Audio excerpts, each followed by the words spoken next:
Hi all, Kerala University FIUGP semester 4 British literature 2 എന്ന DSC പേപ്പറാണ് നമ്മൾ നോക്കാൻ പോകുന്നത്. മൊഡ്യൂൾ 1-ലെ ഒരു വീഡിയോ ഓൾറെഡി അപ്ലോഡ് ചെയ്തിട്ടുണ്ട്. ഇത് മൊഡ്യൂൾ 1 പാർട്ട് 2 ആണ്. ആദ്യത്തെ വീഡിയോയിൽ നമ്മൾ റെസ്റ്റോറേഷൻ ഏജും അവിടുത്തെ ഒരു സോഷ്യൽ ലൈഫും ഓതേഴ്സിനെ പറ്റിയിട്ടും റെസ്റ്റോറേഷൻ ഡ്രാമ, അതിൽ തന്നെ comedy of manners, heroic tragedy, contributions of Aphra Behn ഒക്കെ നോക്കിയിട്ടുണ്ട്. ഇനി നമ്മൾ നോക്കാൻ പോകുന്നത് അഗസ്റ്റൻ ഏജ് മുതലുള്ള ബാക്കിയുള്ള ഭാഗമാണ്. Augustan age meaning and background. So Augustan age എന്നൊരു പേര് കേൾക്കുമ്പോൾ എന്താണ് പ്രത്യേകത എന്നൊക്കെ നോക്കാം. The Augustan age early 18th century is named after the reign of Emperor Augustus in Rome, a period known for literary excellence. ഇനി നമ്മളൊന്ന് ആലോചിക്കുകയാണെങ്കിൽ ഈ ഒരു റെസ്റ്റോറേഷൻ പീരീഡിൽ റെസ്റ്റോറേഷൻ ഓഫ് മൊണാർക്കിയാണ്. ആരാ നമ്മുടെ രാജാവ്? ചാൾസ് ദി സെക്കൻഡ് ആണ്. പക്ഷേ എന്തുകൊണ്ടാണ് അഗസ്റ്റൻ ഏജ്? അപ്പോൾ അഗസ്റ്റൻ ഏജ് എന്ന് പറയുമ്പം ഏതോ ഒരു അഗസ്റ്റസിൻ്റെ ഓർമ്മയിലാണെന്ന് മനസ്സിലാവുന്നുണ്ട്. അപ്പോൾ ആരാണ് ഈ അഗസ്റ്റൻ എന്ന് നോക്കാം. ആക്ച്വലി ഇംഗ്ലണ്ട് ഭരിച്ച ആളല്ല അഗസ്റ്റസ്. എംപറർ അഗസ്റ്റസ് റോമിൽ ഭരിച്ചിരുന്നൊരു വ്യക്തിയാണ്. അപ്പോൾ അദ്ദേഹം റോം ഭരിക്കുന്ന കാലഘട്ടത്തിൽ റോമിൽ ഏറ്റവും നല്ല രീതിയിലുള്ളൊരു സാഹിത്യത്തിൻ്റെ അല്ലെങ്കിൽ ലിറ്റററി എക്സലൻസ് ആണ് അവിടെ നടന്നത്. എഴുത്തിലാവട്ടെ നാടകത്തിലാവട്ടെ അങ്ങനെയെല്ലാം നല്ല രീതിയിൽ സാഹിത്യത്തിന് ഒരു എക്സലൻസ് കൊടുത്തൊരു വ്യക്തിയായിരുന്നു എംപറർ അഗസ്റ്റസ്. എവിടെ? റോമിൽ. English writers or themselves as heirs to classical tradition. ഈ ഒരു രീതി, അതായത് റോമിൽ അഗസ്റ്റസ് ഭരിക്കുമ്പോൾ എങ്ങനെയായിരുന്നു ലിറ്ററേച്ചറിന് അത്രത്തോളം എക്സ്പോഷർ കിട്ടിയിരുന്നത്, ആ എക്സ്പോഷറാണ് ഈ ഒരു മൊമെൻറ്റിൽ ഇംഗ്ലണ്ടിൽ കിട്ടിക്കൊണ്ടിരിക്കുന്നത്. ഈ ഒരു ആഫ്റ്റർ റെസ്റ്റോറേഷൻ പീരീഡിൽ ഇവിടെ കിട്ടിക്കൊണ്ടിരിക്കുന്നത്. അതുകൊണ്ടാണ് നമ്മൾ ഈ ഒരു പീരീഡിനെ അഗസ്റ്റൻ ഏജ് എന്ന് പറയുന്നത്. Like emphasis on order, discipline and social harmony. അപ്പോൾ അഗസ്റ്റസ് റോം ഭരിച്ചിരുന്ന സമയത്ത് അവിടെ നല്ല രീതിയിലൊരു ഓർഡർ, ആൾക്കാരെങ്ങനെ ജീവിക്കണം, എന്തൊക്കെയാണ്, അപ്പോൾ എല്ലാവരെയും സപ്പോർട്ട് ചെയ്യുന്ന രീതിയിലുള്ളൊരു ഭരണമാണ് അവിടെ ഉണ്ടായിരുന്നത്. ഒരു ഡിസിപ്ലിൻ ഉണ്ടായിരുന്നു. ആൾക്കാർ വളരെ ലൂസായിട്ടല്ല നടന്നത്, ഒരു ഡിസിപ്ലിൻ ഉണ്ടായിരുന്നു. ഒരു സോഷ്യൽ ഹാർമണി, പാവപ്പെട്ടവർക്കും പണക്കാർക്കും ഒക്കെ എന്താ പറയുക, ഒരുപാട് കാശുണ്ടായിരുന്നു എന്നല്ല, പക്ഷേ ജീവിത സാഹചര്യങ്ങൾ ഉണ്ടായിരുന്നു. Then literature aim to instruct and correct society. ഇനി സാഹിത്യത്തിനെ നോക്കുകയാണെങ്കിലോ ആൾക്കാർക്ക് ഓരോ കാര്യങ്ങൾ പറഞ്ഞു തരാനും അതിനോടൊപ്പം സൊസൈറ്റിയെ ഇതാണ് കറക്റ്റായിട്ടുള്ളൊരു സൊസൈറ്റി, ഇങ്ങനെയാണ് ഫങ്ഷൻ ചെയ്യേണ്ടത് എന്ന് പഠിപ്പിക്കാനും കൂടെ പറ്റിയിരുന്നു ആ ഒരു ടൈമിൽ. Writers believed in reason as the guidance principle of life. ഒരു ദൈവം നമ്മൾ കാണാത്തൊരു വ്യക്തി അല്ലെങ്കിൽ ഒരു ലോജിക്കില്ലാത്ത പല കാര്യങ്ങളും വിശ്വസിക്കുന്നതിന് പകരം ആൾക്കാർ റാഷണലായിട്ട് ചിന്തിക്കാൻ തുടങ്ങി. അതായത് റീസൺ, നമ്മൾ കാണുന്നു, ബോധ്യപ്പെടുന്ന കാര്യങ്ങളെയാണ് വിശ്വസിക്കേണ്ടത് എന്നൊരു ചിന്തയിലേക്ക് മാറാൻ തുടങ്ങി. അപ്പോൾ whatever the things happened in Rome during the reign of Augustus is happening, അല്ലെങ്കിൽ ആ ഒരു സാധനത്തിൻ്റെ റെപ്ലിക്കേഷനാണ് ഈ ഒരു മൊമെൻറ്റിൽ ഇംഗ്ലണ്ടിൽ സംഭവിക്കുന്നത്. അതുകൊണ്ടാണ് ഏജ് ഓഫ് അഗസ്റ്റൻ അഥവാ അഗസ്റ്റൻ ഏജ് എന്ന് ഈ ഒരു പർട്ടിക്കുലർ മൊമെൻറ്റിനെ പറയുന്നത്. അപ്പോൾ കൺസെപ്റ്റ് ക്ലിയർ ആയി എന്ന് വിചാരിക്കുന്നു. ശരിക്കും ഈ മൊമെൻറ്റിൽ ഇംഗ്ലണ്ട് ഭരിച്ച ഒരാളിനെ വെച്ചിട്ടല്ല ഈ പേര് വരുന്നത്. റോം ഭരിച്ചിരുന്ന ഒരാൾ, അതെങ്ങനെ ഇംഗ്ലണ്ടുമായിട്ടുള്ളൊരു സാമ്യത വന്നു, അതുകൊണ്ടാണ് ഏജ് ഓഫ് അഗസ്റ്റൻ എന്ന് അറിയപ്പെട്ടിരുന്നത്. ഇനി നമുക്ക് നോക്കാം what are the features of neo classical poetry. Neo classical poetry reflects the values of the Augustan age. ഇനി നിയോ ക്ലാസിക്കൽ, ആ പേര് കേൾക്കുമ്പോൾ തന്നെ ഇതിന് ഏത് സമയത്ത് ഉണ്ടായതാണ്? അഗസ്റ്റൻ ഏജിൽ ഉണ്ടായതാണ് നിയോ ക്ലാസിക്കൽ പോയട്രി. അപ്പോൾ റെസ്റ്റോറേഷൻ ഏജിൽ റെസ്റ്റോറേഷൻ ഡ്രാമ, റെസ്റ്റോറേഷൻ പോയട്രി വന്ന പോലെ അഗസ്റ്റൻ ഏജിൽ വന്നതാണ് നിയോ ക്ലാസിക്കൽ പോയട്രി. അപ്പോൾ അഗസ്റ്റൻ ഏജിൻ്റെ പ്രത്യേകത, നമ്മൾ ക്ലാസിക്കൽ വാല്യൂസിനെ ഏറ്റെടുക്കാൻ തുടങ്ങി. ആൾക്കാർ ഇറ്റലിയിൽ നിന്നും അല്ലെങ്കിൽ ലാറ്റിനിൽ നിന്നും ഒക്കെയുള്ള കവിതകളെ അതുപോലെ ആ ഒരു സാമ്യത വരുത്തിക്കൊണ്ട്, ഒരു ഫ്രഞ്ച് ഇൻഫ്ലുവൻസിൻ്റെ കാരണം സാമ്യതപ്പെടുത്തിക്കൊണ്ട് ഇംഗ്ലീഷിൽ എഴുതുവാണെങ്കിലും അവരുടെ ഒരു സ്ട്രക്ചർ ആൾക്കാർ ഇവിടെ കോപ്പി ചെയ്യാൻ തുടങ്ങിയിരുന്നു. അതുകൊണ്ടാണ് നിയോ ക്ലാസിക്കൽ. ക്ലാസിക്കലിനെ നിയോ എന്ന് പറയുമ്പോൾ പുതുതായിട്ട് എടുത്തുകൊണ്ട് വരുന്നു. ഓൾറെഡി ഉണ്ടായിരുന്ന ക്ലാസിക്കൽസിനെ പുതുതായിട്ട് അതിൽ നിന്നും ഇൻഫ്ലുവൻസ് കൊണ്ടുവന്ന് അതിൻ്റെ ഒരു പുതിയ വേർഷൻ സൃഷ്ടിക്കാൻ ശ്രമിച്ചു. അതുകൊണ്ടാണ് അതിനെ നിയോ ക്ലാസിക്കൽ എന്ന് പറയുന്നത്. ഓക്കെ, പണ്ട് ക്ലാസിക്കൽ ഉണ്ടായിരുന്നു, അത് എൻ്റെ സ്വന്തം രീതിയിൽ എഴുതി തുടങ്ങി. അത് കഴിഞ്ഞിട്ട് റെസ്റ്റോറേഷൻ പീരീഡ് കഴിഞ്ഞ് അഗസ്റ്റൻ ഏജിലേക്ക് എത്തുമ്പോഴത്തേക്കും ആ കഴിഞ്ഞു പോയ ക്ലാസിക്കൽ കൃതികളെ അതുപോലെ എടുത്തു കൊണ്ടുവന്ന് വീണ്ടും എഴുതുന്നുണ്ട്.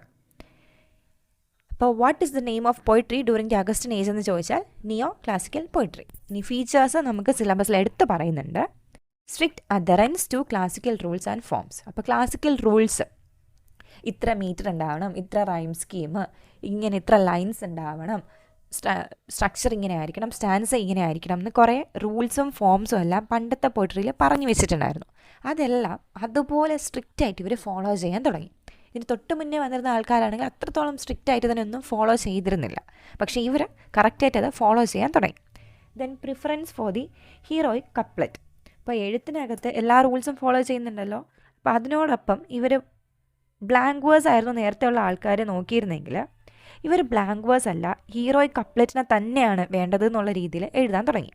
ഇനി ഹീറോയിക് കപ്ലറ്റ് എന്താണെന്ന് വെച്ച് കഴിഞ്ഞാൽ അത് റൈമിങ് ലൈൻസ് ആയിരിക്കും. കപ്ലറ്റ് എന്ന് പറയുമ്പോൾ ഒരു pair of rhyming lines, 2 lines ഉണ്ടാവും. അത് അയാംബിക് പെൻറ്റാമീറ്ററിലാണ് എഴുതിയിട്ടുണ്ടാവുക. അയാംബിക് പെൻറ്റാമീറ്റർ നമ്മൾ കഴിഞ്ഞ സെമസ്റ്ററിൽ നോക്കിയായിരുന്നു. പറയുവാണെങ്കിൽ ഒരു വരിയിൽ, അതായത് പെൻറ്റാമീറ്റർ, പെൻറ്റ എന്ന് പറയുമ്പോൾ 5, ഒരു വരിയിൽ 10 സിലബിൾസ് ഉണ്ടായിരിക്കും. അപ്പോൾ 2 സിലബിളിന് ചേരുമ്പോൾ 1, അങ്ങനെയാണ് 10 സിലബിൾ 5 എണ്ണമായിട്ട് നമ്മൾ കണക്കാക്കും. ഇതിൻ്റെ പ്രത്യേകത, ഓരോ സിലബിളും നമ്മൾ എടുത്ത് നോക്കുമ്പോഴത്തേക്കും ഒരു unstressed followed by a stressed ഉണ്ടായിരിക്കും. അതിനാണ് അയാംബിക് എന്ന് പറയുന്നത്. അപ്പോൾ ഹീറോയിക് കപ്ലറ്റിൻ്റെ പ്രത്യേകത കൃത്യമായിട്ട് 10 സിലബിൾ ഉണ്ടായിരിക്കും, അൺസ്ട്രെസ്ഡ് സ്ട്രെസ്ഡ് അങ്ങനെ പൊയ്ക്കൊണ്ടേയിരിക്കും. അപ്പോൾ അൺസ്ട്രെസ്ഡ് സ്ട്രെസ്ഡ് എന്ന് നമുക്ക് 5 പെയറിനെ കണ്ടുപിടിക്കാൻ പറ്റുന്നുണ്ട്. അതാണ് അയാംബിക് പെൻറ്റാമീറ്റർ എന്ന് പറയുന്നത്. ഇങ്ങനത്തെ രീതിയിൽ എഴുതുന്ന 2 വരികളെയാണ് നമ്മൾ ഹീറോയിക് കപ്ലറ്റ് എന്ന് പറയുന്നത്. ഈ ടൈമിലായിരുന്നു നമ്മുടെ ഡ്രൈഡനും പോപ്പും ഒക്കെയാണ് ഹീറോയിക് കപ്ലറ്റ് നമ്മളിപ്പോൾ നോക്കും കൂടുതലായിട്ട് യൂസ് ചെയ്തിരുന്നത്. ഇനി ഹീറോയിക് കപ്ലറ്റിൻ്റെ ബാക്കി ഡീറ്റെയിൽസ് ഓർമ്മ വന്നില്ലെങ്കിൽ പോലും ഹീറോയിക് കപ്ലറ്റിലാണ് എഴുതിയിരുന്നത് എന്ന് ഓർക്കണം. Then poetry focused on general human nature, not individual emotion. ഇനി ഈ സമയത്തെ കവിതകളുടെ ഒരു പ്രത്യേകത എന്ന് പറഞ്ഞു കഴിഞ്ഞാൽ ജനറലായിട്ട് മനുഷ്യർക്ക് എന്തൊക്കെയാണ് അവർ അനുഭവിച്ചിരുന്നത് അങ്ങനെയാണ് നോക്കിക്കൊണ്ടിരുന്നത്. അല്ലാണ്ട് ഒരു പർട്ടിക്കുലർ ഇൻഡിവിജ്വലിൻ്റെ ഇമോഷൻ ആയിരുന്നില്ല. ഒരു വ്യക്തിക്ക് എന്ത് വിചാരിക്കുന്നു അല്ലെങ്കിൽ ഒരു വ്യക്തിക്ക് എന്ത് തോന്നുന്നു എന്നല്ല, മുഴുവനായിട്ട് മനുഷ്യ സമൂഹത്തിന് തോന്നുന്ന കാര്യങ്ങളെയാണ് പോയിട്രി ഫോക്കസ് ചെയ്തിരുന്നത്. Language is clear, concise and polished. Language വളരെ പോളിഷ്ഡ് ആയിട്ടുള്ളൊരു ഭാഷയാണ് ഈ ഒരു സമയത്ത് നമുക്ക് കാണാൻ പറ്റുന്നത്. നമ്മൾ എലിസബേത്തൻ ഏജിൽ കണ്ട പോലത്തെ ഇൻഫ്ലക്ഷൻസോ അങ്ങനെ ഒരുപാട് വാക്കുകൾ കുത്തി നിറച്ചെഴുതുന്നതൊന്നുമല്ല, വളരെ ചുരുക്കി ആൾക്കാർക്ക് മനസ്സിലാവണം. അതായി മാറി കവിതകളുടെ ഒരു ഉദ്ദേശം. Then poetry is often didactic, teaching moral lessons. ഇപ്പോൾ ഡൈഡാക്റ്റിക് എന്ന് പറഞ്ഞു കഴിഞ്ഞാൽ നമുക്ക് വായിച്ച് കഴിയുമ്പോഴത്തേക്കും കുറേ കാര്യങ്ങൾ പഠിക്കാൻ പറ്റും, മനസ്സിലാക്കാൻ പറ്റും. മോറലി നമുക്ക് കുറേ കാര്യങ്ങൾ പഠിപ്പിച്ചു തരും. അതായിരുന്നു ഈ കവിതകളുടെ ഒരു പ്രത്യേകത, feature. Then satire is use to expose human weakness and social corruption. Satire, ആക്ഷേപഹാസ്യം, ഞാൻ പറഞ്ഞു ഈ വാക്കാണ് നമുക്ക് ഏറ്റവും വേണ്ടത്. പോയിട്രിയിലാവട്ടെ എന്തിലാവട്ടെ സറ്റയറാണ് ഈ ഒരു മൊമെൻറ്റിൽ ഏറ്റവും കൂടുതൽ എഴുതിയിരുന്നത്. ആക്ഷേപഹാസ്യങ്ങൾ ഉപയോഗിച്ചുകൊണ്ട് മനുഷ്യരുടെ വീക്ക്നെസ് കാണിക്കുക, മാത്രമല്ല സൊസൈറ്റിയുടെ കറപ്ഷൻ, സൊസൈറ്റിയിൽ നടക്കുന്ന അഴിമതികളും അല്ലെങ്കിൽ സൊസൈറ്റിയിലെ വേണ്ടാത്ത കുറേ ചിട്ടകളൊക്കെ കാണിക്കാൻ വേണ്ടിയിട്ട് യൂസ് ചെയ്യുന്നുണ്ട്. ഇപ്പോൾ നമ്മളാണെങ്കിലും ഒരാൾ നമ്മളടുത്ത് ഡയറക്റ്റായിട്ടൊരു കാര്യം പറഞ്ഞു തരുമ്പോഴത്തേക്കും നമുക്ക് അത്രയ്ക്ക് അങ്ങ് മനസ്സിലാവില്ല. പക്ഷെ നമ്മൾ ആക്കി പറയുന്ന രീതിയിൽ അത് കണ്ടു കഴിയുമ്പോഴാണ് നമുക്കിങ്ങനെ അത് തെറ്റാണ് എന്ന് മനസ്സിലാവുക. അത് തന്നെയാണ് ഇതിൻ്റെ ഒരു ഉത്ഭവം എന്ന് പറയുന്നത് ഈ ഒരു അഗസ്റ്റൻ ഏജിൽ സറ്റയർ എഴുതി വരുമ്പോഴാണ്. ഈ ഭാഗം ഒന്ന് സ്ക്രീൻഷോട്ട് എടുത്ത് വയ്ക്കുക. നിയോ ക്ലാസിക്കൽ പോയിട്രിയുടെ മുഴുവൻ ഫീച്ചേഴ്സും ഇതാണ്. ഇനി നമ്മൾ നോക്കാൻ പോകുന്നതാണ് മോക്ക് എപ്പിക് പോയിട്രി. അപ്പോൾ നിയോ ക്ലാസിക്കൽ പോയിട്രിയുടെ ഒരു വിങ് കൂടെയാണ് mock EPIC poetry. Mock epic is a form of satire that uses the style and structure of epic poetry to ridicule trivial subjects. അപ്പോൾ എപ്പിക് പോയിട്രി നമ്മൾ കേട്ടിട്ടുണ്ട്. കഴിഞ്ഞ സെമസ്റ്ററിലൊക്കെ നമ്മൾ വായിച്ചാണ്. ബെയോൾഫ് എന്നൊക്കെ പറഞ്ഞിട്ട് കുറേ എപ്പിക് ഉണ്ട്. പാരഡൈസ് ലോസ്റ്റ് ഒരു എപ്പിക്കാണ്. വളരെ ഗ്രാൻഡിയറിൽ എഴുതുന്ന ഒരു വലിയൊരു സംഭവം, ഒരു ഹീറോയുടെ ഒരു വലിയൊരു കാര്യം വളരെ ഗ്രാൻഡായിട്ട് 10-12 ചാപ്റ്റർ അല്ലെങ്കിൽ 10-12 വോള്യൂമായിട്ട് വളരെ വിശദീകരിച്ച് ഹീറോയിക് കപ്ലറ്റിലൊക്കെ എഴുതുന്നതാണ് എപ്പിക് പോയിട്രി എന്ന് പറയുന്നത്. അപ്പം മോക്ക് എന്ന് പറഞ്ഞാൽ എന്താ? കളിയാക്കുക അല്ലെങ്കിൽ ഇല്ലാത്തത്. അപ്പോൾ ഇതിഹാസത്തിന് തന്നെ ഇല്ലാത്തൊരു ഇതിഹാസം അല്ലെങ്കിൽ പൊള്ളയായ ഒരു ഇതിഹാസം എന്നാണ് മോക്ക് എപ്പിക് എന്ന് പറയുന്നത്. മോക്ക് എപ്പിക് ഒരു ഫോം ഓഫ് സറ്റയറാണ്, ഒരു ആക്ഷേപമാണ്. ഇവർ ചെയ്യുന്ന കാര്യം എങ്ങനെയാണോ ശരിക്കും ഒരു എപ്പിക് എഴുതുന്നത് അതേ ഗ്രാൻഡിയറിൽ അതേ നമ്പർ ഓഫ് ലൈൻസ് അതേ നമ്പർ ഓഫ് ക്യാരക്ടേഴ്സിനെയൊക്കെ കൊണ്ടുവരും. പക്ഷേ എഴുതുന്നത് വളരെ ട്രിവിയലായിട്ടുള്ള സബ്ജക്ട്സിനെ പറ്റിയിട്ടായിരിക്കും. ഇപ്പോൾ നമ്മളെന്താ രാമായണം മഹാഭാരതമൊക്കെ നമുക്ക് എപ്പിക്സാണ്, ഖണ്ഡമായിട്ട് എഴുതി വെച്ചിട്ടുണ്ടാകും. വലിയൊരു കാര്യം, ഇപ്പോൾ ഒരു രാജ്യത്തിൻ്റെ ഫെയ്റ്റ് അല്ലെങ്കിൽ ആൾക്കാരുടെ ജീവനെ പറ്റിയിട്ടൊക്കെയാണ് അതിനകത്ത് വരുന്നത്. അതാണ് എപ്പിക്. മോക്ക് എപ്പിക്കിലോട്ട് വരികയാണെങ്കിൽ ഇതിനെ മാറ്റിയിട്ട് ഖണ്ഡമായിട്ട് വോള്യൂമായിട്ട് എഴുതുന്നുണ്ട്. പക്ഷേ കാര്യം അല്ലെങ്കിൽ തീം എന്ന് പറയുന്നത് വളരെ ട്രിവിയലായിട്ടുള്ള ഏതെങ്കിലും ഒരു സബ്ജക്റ്റ് ആയിരിക്കും. ഫോർ എക്സാമ്പിൾ ബെയ്യൂൾഫിൽ എന്താണ് ഒരു ഡ്രാഗനെയൊക്കെ കൊല്ലുന്നതിനെ പറ്റിയിട്ടാണെങ്കിൽ നമ്മൾ അതിന് പകരം ഒരു കൊതുകിനെ കൊല്ലുന്നതിനെ പറ്റിയിട്ട് എഴുതുന്നുണ്ടെങ്കിൽ അതാണ് മോക്കപ്പിക് എന്ന് പറയുന്നത്. പക്ഷേ ശരിക്കും നമ്മളിങ്ങനെ ഖണ്ഡമായിട്ട് ആദ്യം ഈ കൊതുകിനെ വെച്ച് കണ്ട ദിവസം, അത് എൻ്റെ കൊതുകിനെ നേരിടാൻ ഉപയോഗിക്കുന്ന ആയുധം, ഇങ്ങനെ നമ്മൾ എഴുതി വരുന്നതിനാണ് മോക്കപ്പിക് എന്ന് പറയുന്നത്. ഒരു ട്രിവിയൽ സബ്ജക്റ്റിനെ പറ്റിയിട്ട് വളരെ ഡീറ്റെയിൽ ആയിട്ട് ഒരു എപ്പിക് രീതിയിൽ എഴുതുന്നതാണ് മോക്കപ്പിക്. ഇനി മോക്കപ്പിക്കിൻ്റെ ഫീച്ചേഴ്സ് നോക്കാം. Grand language apply to insignificant events. അപ്പോൾ വളരെ ഇൻസിഗ്നിഫിക്കൻ്റ് ആയിട്ടുള്ള ഈവൻറ്റ്സിനെ പറ്റിയിട്ട് വളരെ ഗ്രാൻഡ് ആയിട്ടുള്ള ലാംഗ്വേജ്, റൈം സ്കീംസ്, ഇനി പോരാത്തതിന് ഗ്രീക്കിൽ നിന്നും എടുത്തിട്ട് വന്ന വാക്കുകൾ, ലാറ്റിനിൽ നിന്നും എടുത്ത വാക്കുകൾ, അങ്ങനെ ആൾക്കാർക്ക് പെട്ടെന്ന് മനസ്സിലാവാത്ത രീതിയിലുള്ള വളരെ ഗ്രാൻഡ് ലാംഗ്വേജിലാണ് എഴുതുക. Use of EPIC convention such as invocation, super natural machinery and heroic battles. ഇനി എപ്പിക്കുകൾ എടുത്തു കഴിഞ്ഞാൽ അതിനകത്ത് എന്താണ് വരുന്നത്? ഒരു ഇൻവൊക്കേഷൻ വരും. എല്ലാ എപ്പിക്കും തുടങ്ങുന്നതിന് മുന്നേ ഏതെങ്കിലും ഒരു ദൈവത്തിനെ പ്രാർത്ഥിച്ച് ഇൻവോക്ക് ചെയ്തിട്ട്, അതായത് ഈ ഒരു കംപ്ലീറ്റ് ചെയ്ത് എഴുതാൻ വേണ്ടിയിട്ട്, ഈ ഒരു എപ്പിക്കിനെ കംപ്ലീറ്റ് ചെയ്ത് എഴുതാൻ എന്നെ അനുഗ്രഹിക്കണമേ എന്നൊരു രീതിയിൽ പ്രാർത്ഥനയോടുകൂടിയാണ് എപ്പിക്സ് എഴുതി തുടങ്ങുക. ഇപ്പോൾ നമ്മൾ നോക്കുകയാണെങ്കിൽ മഹാഭാരതം ഏത് നമ്മൾ എടുത്തു കഴിഞ്ഞാലും ദൈവത്തിനോട് പ്രാർത്ഥിച്ചിട്ടായിരിക്കും അത് എഴുതി തുടങ്ങിയിട്ടുണ്ടാവുക. സെയിം ആലോചിക്കുക, നമ്മളൊരു കൊതുകിനെ കൊല്ലാൻ പോകുന്നുണ്ട്, അപ്പോൾ നമ്മളിങ്ങനെ ഓക്കെ ദൈവമേ എന്നെ രക്ഷിക്കണമേ എന്ന് പറഞ്ഞുകൊണ്ട് സ്റ്റാർട്ട് ചെയ്യുന്നു കൊതുകിനെ കൊല്ലാൻ. Then there will be a supernatural machinery. നമ്മൾ വായിക്കുന്ന ഒട്ടുമിക്ക എപ്പിക്കിനകത്തും ഒന്നുകിൽ ഒരു ദൈവം വരുന്നുണ്ട്, അല്ലെങ്കിൽ ഒരു ദേവലോകത്ത് നിന്നും ആരെങ്കിലും വരുന്നു, ഇനി അതും അല്ലെങ്കിൽ അനുഗ്രഹം കിട്ടുക. ഇപ്പം നമ്മൾ കുറേ പാഞ്ചജന്യം അങ്ങനെ കുറേ ഇത് കേട്ടിട്ടുണ്ടാവുമല്ലോ, അമ്പും വില്ലും അല്ലെങ്കിൽ ആയുധങ്ങൾ, ദൈവം തരുന്ന ആയുധങ്ങൾ, അപ്പോൾ അതിൻ്റെ ദൈവത്തിൻ്റെ സൂപ്പർ പവേഴ്സ് ഇതൊക്കെ കിട്ടുന്ന പോലെ തന്നെ ഇപ്പോൾ ഒരു കൊതുകിനെ കൊല്ലാൻ സമയത്ത് നമുക്കൊരു സൂപ്പർ പവർ കിട്ടുന്നു, കൊതുക് എവിടെയുണ്ടെന്ന് നമുക്ക് ദൈവം നമ്മളോട് പറഞ്ഞിരുന്നു. ഇങ്ങനെയൊക്കെ മാറ്റി എഴുതുമ്പോഴാണത് മോക്കെപ്പിക്കാവുന്നത്. And also heroic battles. അപ്പോൾ ഹീറോ പോയി ചെയ്യുന്ന കുറേ ബാറ്റിൽസും എപ്പിക്കിൻ്റെ ഒരു ഭാഗമായിട്ടാണ് വരുന്നത്. അപ്പോൾ അതുമെല്ലാം നമ്മളിവിടെ കാണിക്കാറുണ്ട്. Then creates humour through contrast between style and subject. അപ്പോൾ ഇത് തന്നെ ഒരു കോൺട്രാസ്റ്റായിട്ട് വരും. വളരെ ഗ്രാൻഡ് നറേറ്റീവിൽ എടുത്ത് വയ്ക്കുന്നത് ഇങ്ങനെ പൊട്ടയായിട്ടുള്ളൊരു കാര്യമായിരിക്കും, അല്ലെങ്കിൽ വളരെ ട്രിവിയലായിട്ടുള്ളൊരു കാര്യത്തിന് അത്രയും ഗ്രാൻഡ് സ്റ്റൈലിൽ എടുത്ത് വയ്ക്കുമ്പോൾ നമുക്ക് ചിരി വരും അത് കാണുമ്പോൾ. അപ്പോൾ ആ ഒരു ഹ്യൂമർ ക്രിയേറ്റ് ചെയ്യാൻ പറ്റുന്നുണ്ട്. Then highlights the vanity and artificiality of society. അപ്പോൾ സൊസൈറ്റിയുടെ ഒരു വാനിറ്റി അല്ലെങ്കിൽ പ്രിറ്റൻഷൻ, ഇല്ലാത്തൊരു കാര്യം ഉണ്ട് എന്ന് കാണിക്കുന്നതിനെ പറ്റിയിട്ടും ആർട്ടിഫിഷ്യലായിട്ട് സൊസൈറ്റി നിൽക്കുന്നതിനെയും പുച്ഛിക്കാനാണ് ഈ ഒരു മോക്കപ്പിക് സ്റ്റൈൽ യൂസ് ചെയ്യുന്നത്. അപ്പോൾ ആൾക്കാർ എനിക്ക് ഇല്ലാത്ത വിവരം ഞാൻ ഉണ്ടെന്ന് കാണിക്കുന്നത്, ഇല്ലാത്ത കാശുണ്ടെന്ന് കാണിക്കുന്നു. ഇനി അതല്ല, കാശുണ്ട് പക്ഷെ ബുദ്ധിയില്ല, അപ്പോൾ കാശുണ്ടെങ്കിലും ബുദ്ധിയില്ലാത്തതിനെ മറയ്ക്കാൻ കാശ് കൊണ്ട് ശ്രമിക്കുന്നത്, ഈ ഒരു രീതിനെയൊക്കെ പുച്ഛിക്കാനും കൂടി വേണ്ടിയിട്ടാണ് മോക്കപ്പിക് എന്നുള്ളൊരു രീതി തന്നെ മുന്നോട്ട് വന്നിരിക്കുന്നത്. ഇനി നമ്മളിവിടെ എക്സാമ്പിൾസ് ആയിട്ട് നോക്കിക്കഴിഞ്ഞാൽ ഏറ്റവും മോക്കപ്പിക് പോയിട്രിയുടെ ഏറ്റവും ക്ലാസിക്കൽ എക്സാമ്പിൾ എന്ന് പറയുന്നത് അലക്സാണ്ടർ പോപ്പിൻ്റെ ദ റേപ്പ് ഓഫ് ദി ലോക്കാണ്, വിച്ച് മോക്സ് അരിസ്റ്റോക്രാറ്റിക് ട്രിവിയാലിറ്റി. അപ്പോൾ റേപ്പ് ഓഫ് ദ ലോക്ക് എന്ന് പറയുമ്പോൾ ഇവിടെ ലോക്ക് എന്ന് ഉദ്ദേശിക്കുന്നത് ഹെയർ ലോക്കാണ്. അപ്പോൾ ബെലിൻഡ എന്ന് പറയുന്ന ഒരു വ്യക്തിയുടെ മുടി ഒരു തർക്കത്തിൻ്റെ ഇടയിൽ ഒരു പെൺകുട്ടിയാണ്, ആ പെൺകുട്ടിയുടെ കുറച്ച് മുടി, മുഴുവനല്ല കുറച്ച് മുടി വേറൊരു പയ്യൻ മുറിച്ചെടുക്കുന്നുണ്ട്. അതിനെ വെച്ചിട്ടാണ് ഒരു ഇതിഹാസം എഴുതുന്നത്, ഒരു മോക്കപ്പിക്ക്. അപ്പോൾ ഇങ്ങനെ രാവിലെ ഉറക്കം എണീക്കുന്നു, അതിൻ്റെ ഇടയിൽ സ്പിരിറ്റ്സ് വന്നിട്ട് പറയുന്നുണ്ട് നിനക്ക് എന്തോ ഒരു ദോഷം ഇന്ന് വരാൻ പോകുന്നുണ്ട്, ലോകത്തിന് തടയാൻ പറ്റാത്ത അത്രയും നിഗൂഢമായൊരു ദോഷമാണ്.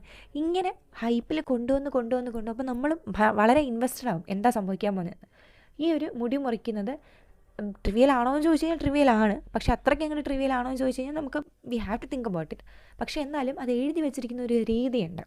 ഒരു വലിയ ലോകം അവസാനിക്കാൻ പോകുന്ന ഒരു സംഭവമായിട്ട് ഒരു ഇൻഡിവിജ്വലിന് സംഭവിക്കുന്ന ഒരു കാര്യത്തിനെ പറ്റിയിട്ടാണ് അദ്ദേഹം ഇവിടെ എഴുതിയിട്ടുള്ളത്. ഈ പേര് മറന്നു പോകരുത്, the rape of the lock, written by Alexander Pope. ഇനി അടുത്ത് നമുക്ക് ഒരു ടോപ്പിക്കായിട്ട് തന്നെ ഉള്ളത് literary contributions of John Dryden. ഈ ഒരു പീരീഡിലെ ഏറ്റവും നമുക്ക് വേണ്ടപ്പെട്ട ഒരു വ്യക്തി കൂടെയാണ് John Dryden. Age of Augustan അല്ലെങ്കിൽ അഗസ്റ്റിൻ ഏജ് എന്ന് പറയുന്നത് പോലെ തന്നെ ഈ ഒരു ടൈം പീരീഡിനെ ഏജ് ഓഫ് ഡ്രൈഡൻ എന്നും നമ്മൾ വിശേഷിപ്പിക്കാറുണ്ട്. അപ്പോൾ അദ്ദേഹത്തിൻ്റെ ഫുൾ നെയിം ജോൺ ഡ്രൈഡൻ എന്നാണ്. He's a major figure bridging the restoration and Augustine age. അപ്പോൾ റെസ്റ്റോറേഷൻ ഏജിനെയും അഗസ്റ്റിൻ ഏജിനെയും രണ്ടിനെയും ബന്ധിപ്പിക്കുന്ന ഒരു പാലമായിട്ടുള്ള വ്യക്തിയാണ് John Dryden. He's known as the father of English literary criticism. അപ്പം നിരൂപണം, ഇംഗ്ലീഷ് സാഹിത്യ നിരൂപണത്തിൻ്റെ പിതാവായിട്ട് കണക്കാക്കുന്ന വ്യക്തിയാണ് ജോൺ ഡ്രൈഡൻ. അപ്പം നമുക്ക് പിതാക്കന്മാരൊക്കെ ഇമ്പോർട്ടൻ്റ് ആണ്, അന്ന് ഓർത്ത് വെച്ചോണം. അപ്പോൾ ജോൺ ഡ്രൈഡൻ ആണ് father of English literary criticism. Then he developed and refined the heroic couplet. അപ്പം അതുവരെ ഹീറോയിക് കപ്ലറ്റ് എല്ലാവരും എഴുതുന്നുണ്ടായിരുന്നെങ്കിലും അതിനൊരു കൃത്യമായിട്ടുള്ളൊരു ഫോം കൽപ്പിച്ച് കൊടുക്കുന്നത് ജോൺ ഡ്രൈഡൻ ആണ്. Wrote in multiple genres, poetry, drama and criticism. അപ്പോൾ അദ്ദേഹം ഒരുപാട് കാര്യങ്ങൾ എഴുതിയിട്ടുണ്ടായിരുന്നു. കവിത എഴുതുമായിരുന്നു, നാടകം എഴുതുമായിരുന്നു, പിന്നെന്താ ക്രിറ്റിസിസം എഴുതുമായിരുന്നു. ഓർമ്മയുണ്ടെങ്കിൽ നമ്മൾ കഴിഞ്ഞ വീഡിയോയിൽ പറഞ്ഞിട്ടുണ്ടായിരുന്നു ഹീറോയിക് ഡ്രാമ, ജോൺ ഡ്രൈഡൻ്റെ ഓൾ ഫോർ ലവും ഒക്കെ നമ്മളവിടെ ഡിസ്കസ് ചെയ്തിട്ടുണ്ടായിരുന്നു. അപ്പോൾ അദ്ദേഹം കവിത എഴുതുമായിരുന്നു, ഡ്രാമ എഴുതുമായിരുന്നു, ഇനി അത് മാത്രമല്ല നിരൂപണവും എഴുതുമായിരുന്നു.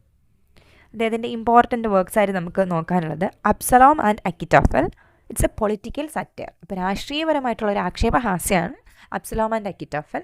അപ്പോൾ ആ സമയത്ത് നിലനിന്നിരുന്ന ഇതിന് വേണ്ടിയിട്ട്, പവറിന് വേണ്ടിയിട്ട് ആൾക്കാർ അങ്ങോട്ടും ഇങ്ങോട്ടും കുറേ പ്ലോട്ട്സ്, ഇപ്പോൾ ഒരാളെ കൊന്നു കഴിഞ്ഞാൽ എനിക്ക് പവറിലെത്താം, അതിനെ പറ്റിയിട്ടൊക്കെയുള്ള ഒരു പൊളിറ്റിക്കൽ സറ്റയർ, ആക്ഷേപഹാസ്യ രൂപേണയാണ് അത് എഴുതിയിട്ടുള്ളത്. Then there is Mac Flecknoe, A mock heroic poem. ഇനി മോക്ക് എപ്പിക് എന്ന് പറയുന്ന പോലെ തന്നെ മോക്ക് ഹീറോയിക് പോയം എന്ന് പറയുമ്പോൾ, ഹീറോയിക് പോയം എന്ന് പറയുന്നത് ഒരു ഹീറോയുടെ കഥയാണെങ്കിൽ മോക്ക് ഹീറോയിക് പോയം എന്ന് പറയുന്നത് നമ്മളെന്താണ് കളിയാക്കുന്ന രീതിയിൽ, ഒരു ഹീറോയിനെ കളിയാക്കുന്ന രീതിയിൽ എഴുതുന്നതാണ്. മാക് ഫ്ലെക്നോ നമുക്ക് പ്രിസ്ക്രൈബ്ഡ് ആണ്. അപ്പോൾ നമ്മളത് ഡീറ്റെയിൽ ആയിട്ട് അപ്പോൾ നോക്കും. Then critical essays such as essay of dramatic poesy. ഇനി അദ്ദേഹം നിരൂപണത്തിന് വേണ്ടിയിട്ട് ക്രിട്ടിക്കൽ എസ്സേസും എഴുതിയിട്ടുണ്ടായിരുന്നു. എസ്സേ ഓഫ് ഡ്രാമാറ്റിക് പോയ്സിയാണ് ഉദാഹരണം. Then significance established neo classical standards for clarity, order and balance. അപ്പോൾ നമ്മൾ നിയോ ക്ലാസിക്കൽ പോയിട്രി വന്നു എന്നൊക്കെ പറഞ്ഞു, അതിൻ്റെ എല്ലാം ഒരു സ്റ്റാൻഡേർഡ്സ് അല്ലെങ്കിൽ റൂൾസ് കൊണ്ടുവന്ന വ്യക്തിയായിരുന്നു ജോൺ ഡ്രൈഡൻ. അപ്പോൾ ഈ പറഞ്ഞ കാര്യങ്ങളൊന്ന് ഓർത്ത് വയ്ക്കുക. ഇനി ഡ്രൈഡൻ്റെ വർക്ക് നമ്മൾ പഠിക്കുന്ന സമയത്ത് കോർടെക്സ്റ്റ് നോക്കുമ്പോൾ നമ്മൾ കുറച്ചും കൂടി പറയും. പക്ഷേ ഇതാണ് മെയിൻ കാര്യങ്ങളൊന്ന് സ്ക്രീൻഷോട്ട് ചെയ്ത് വയ്ക്കുക. ഇനി നോക്കാനുള്ളത് literary contributions of Alexander Pope. അപ്പോൾ പോപ്പ് നമ്മൾ തൊട്ട് മുന്നേ പറഞ്ഞുള്ളൂ റേപ്പ് ഓഫ് ദ ലോക്കിൻ്റെ പേര് പറഞ്ഞപ്പോൾ. He is the greatest poet of the Augustan age. അപ്പോൾ ഓഗസ്റ്റൻ ഏജിലെ ഏറ്റവും വേണ്ടപ്പെട്ട ഒരു വ്യക്തിയാണ് അലക്സാണ്ടർ പോപ്പ്. അലക്സാണ്ടർ പോപ്പിൻ്റെ കാലഘട്ടമെന്ന് നമ്മൾ പറയാറുണ്ട്. ഈ ഒരു പീരീഡിനെ നമ്മൾ അഗസ്റ്റൻ ഏജ് എന്ന് പറയും, ഏജ് ഓഫ് പോപ്പ് എന്ന് പറയും, ഏജ് ഓഫ് ഡ്രൈഡൻ എന്നും പറയാറുണ്ട്.